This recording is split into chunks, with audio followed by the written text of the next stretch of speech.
Okay, now it's time. Let's bring the bike the rest of the way down. We can sit on it and kind of get a good feel of where the actual levers are actually at. Obviously, I'm not going to know really well till I actually get the bike out in the spring when the weather's warmer and I can actually ride it and see what I'm actually looking like with it. So, all right, we got to be a little cautious on this because it is on the stand, even though I do have the larger type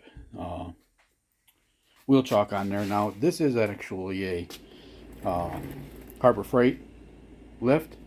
Have not had any issues with it at all.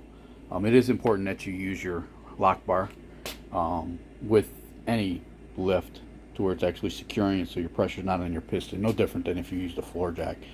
But this lift, one thing I definitely would recommend is the wheel chalk setup that came with it is a lever handle. It's like a palm dial that you actually crank down the front wheel with, as opposed to an auto locking wheel chalk. And the issue with that is once you get the bike finally up there, because it is a little bit of an incline, so it can be a challenge. I wish the ramp was a little longer. If they'd make the ramp a little longer, I think it'd be a lot easier for people to get the bikes on the lift, because they're narrow, so you really don't want to ride it up because there's nowhere to lift your feet, so you got to kind of push it up and get a helper. But it can be challenging.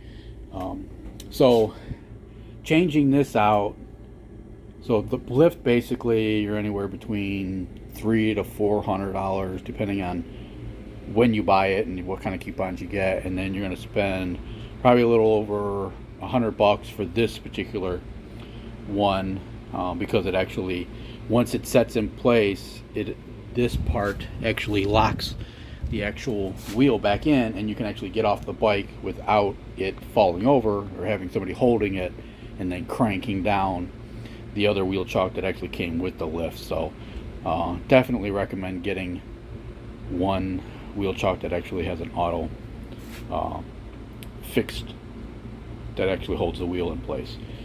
Okay.